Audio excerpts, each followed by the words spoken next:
नमस्कार. माझं नाव सूरज सुनंदा शंकर गावडे. माझा प्रवास सांगतो थोडक्यात.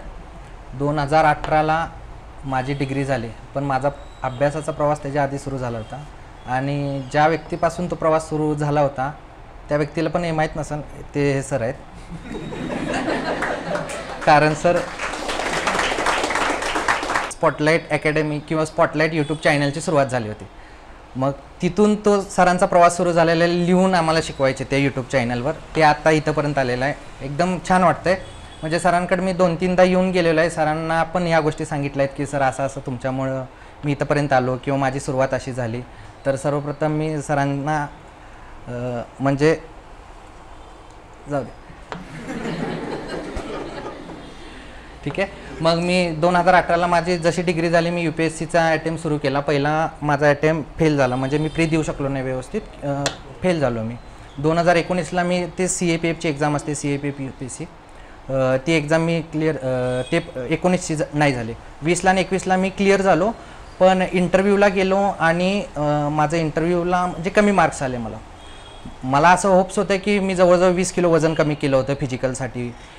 मला असं होप्स होते की येतील, आणि तिथं मार्क्स म्हणजे मला ॲव्हरेज मार्क्स आले. माझ्या घरच्यांचं असं झालं की पॅनल मेंबर वाईट आहेत, माझ्या पोराला मुद्दाम फेल केलं वगैरे वगैरे वगैरे. पण आता प्रिपरेशनच्या MPSC UPSC असं आहे की एक तुम्हाला यश तर हमखास भेटणार आहे, तुमच्या प्रोसेसवर आहे ती गोष्ट.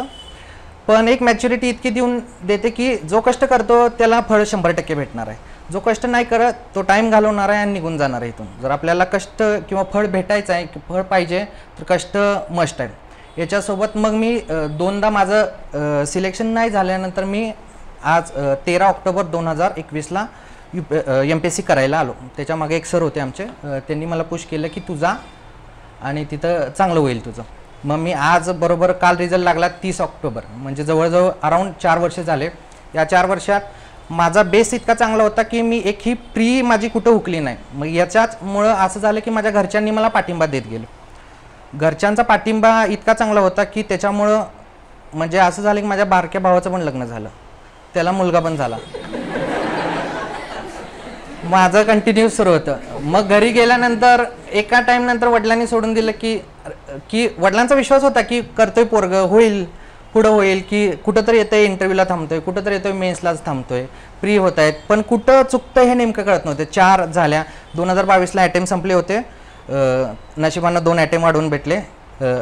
तर त्या 2 अटेम्प्टचा मी चांगला फायदा घ्यायचा ठरवला. पण त्यावेळी मला कळलं, मी सरांकडे येऊन एकदा बोललो, सर असं असं झालेलं आहे आणि काय कुठं चुकतंय. सर मला म्हटले की एक लक्षात ठेव, आणि ह्याच्या आधी मी एका ठिकाणी वाचलं होतं की 100% की समजा आजच्या लिस्टमध्ये काही लोकांचं झालेलं आहे आणि काही लोकांचं नाही झालं. ज्या लोकांचं नाही झालं ना, त्या लोकांचं काहीतरी चुकलेलं आहे म्हणजे काहीतरी कमी पडलेलं आहे कुणाच्या कंपॅरिझनमध्ये ज्या लोकांचं काहीतरी आलेलं आहे बरोबर.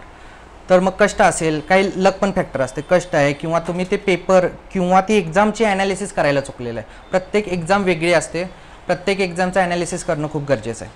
तर ते ॲनालिसिस मी केलं. 4 मेन्स होती माझी ही, आणि 3री इंटरव्ह्यू होती. तर मागच्या 2 वर्षात मला वाटत होतं की 23ला मला चांगला स्कोर येईल, पण 23ला माझा स्कोर नाही आला चांगला. सेम घरचे, मग असं झालं की वडील BDO आहेत, तर वडील म्हणे तुझी शिपाई व्हायची लायकी नाही, तू इथं का करायला आहे. म्हणजे त्यांचं फ्रस्ट्रेशन होतं. त्यांना मला काय हे करायचं नव्हतं की मोरल डाऊन करायचं नव्हतं, पण त्यांचं असं झालं की तुझं होत का नाही बाबा, मी तुला असं काय देत नाही की पैसे व्यवस्थित देतोय किंवा बाकीच्या गोष्टी देतोय, तुझं का होत नाही आहे व्यवस्थित.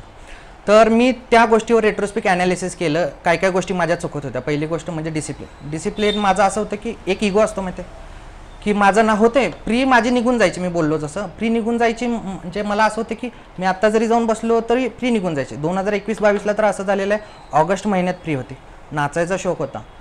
ते दहीहंडी होती, आदल्या दिवशी दहीहंडीला नाचायला गेलो.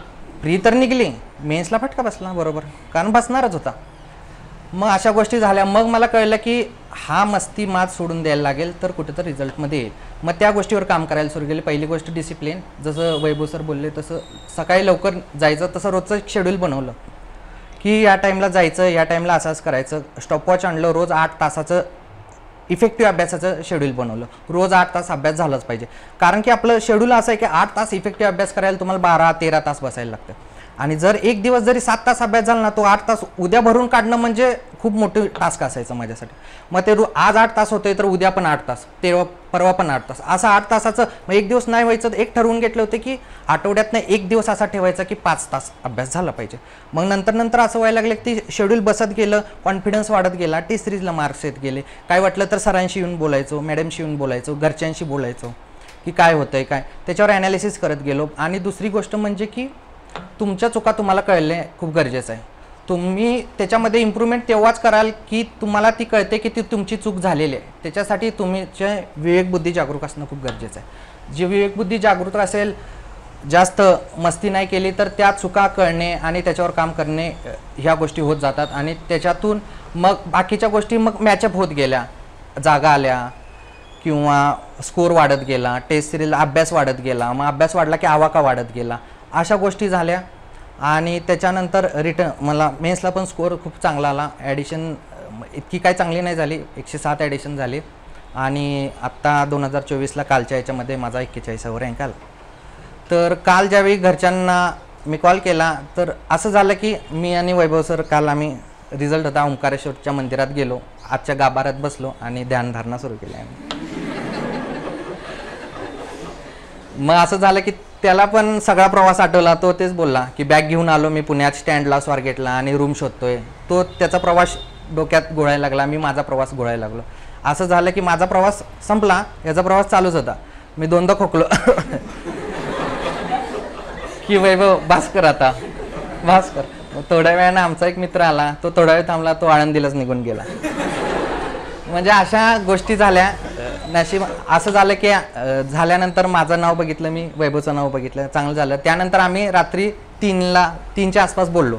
त्याच्यानंतर म्हणजे रिझल्ट आल्यानंतर आम्ही बोललोच नव्हतो. त्याच्या आधी 5 मिनटं बोललो होतो, पण त्याच्यानंतर डायरेक्ट रिझल्ट आल्यानंतर रात्री 3 वाजता आमचा व्हॉट्सअप कॉल झाला आणि असं की उद्या असं करूया असं ठरलं. यातनं इतकंच सांगायचं आहे की कष्ट केलं तर फळ भेटतंय, परत तिथंच येतोय. आणि थोडं पेशन्स खूप गरजेचं आहे. आज अभ्यास केला, उद्या मार्क्स नाहीत भेटणार, उद्या अभ्यास केला तर परवा मार्क्स नाहीत भेटणार. त्याला एक टाईम द्यायला लागतो. टाईम देणं गरजेचं आहे, ते ॲनालिसिस करणं गरजेचं आहे, तो आवाका येणं गरजेचं आहे. आणि फेल्युअर येणार आहे, फेल्युअर आलं म्हणजे आपण काय हरून जात नाही. ती एक गोष्ट आपल्याला शिकवून देते आणि त्याच्यातून आपण पुढं जाऊ शकतो. फेल्युअर आल्याशिवाय ते काय म्हणतात ना, फळाची टेस्ट आपल्याला कळत नाही. म्हणजे ते समजून घ्या मला काय म्हणायचं ते. पण अशी गोष्ट आहे ती.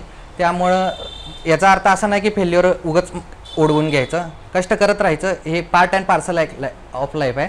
आणि एक महेंद्रसिंग धोनी सरांचं वाक्य की प्रोसेस खूप महत्त्वाची आहे. म्हणजे रिझल्ट काही असू शकतो, प्रोसेस चांगली असणं खूप गरजेचं आहे. जर तुमची प्रोसेस जर योग्य असेल ना, आज तुम्हाला रिझल्ट येणार नाही. पण तुम्ही त्या प्रोसेसवर विश्वास ठेवला, त्याच्यावर काम करत गेलं ना, तर उद्या तुम्हाला 100% त्याच्यातून रिझल्ट येणार आहे. म्हणून प्रोसेसवर काम करा. जे सर मॅडम आपल्याकडून करून घेत आहेत तर प्रोसेसवर लक्ष द्या. आणि आत्ता एक 7-9 तारखेच्या किंवा भविष्यात येणाऱ्या एक्झामसाठी तुम्हाला all the best. Thank you. All the best.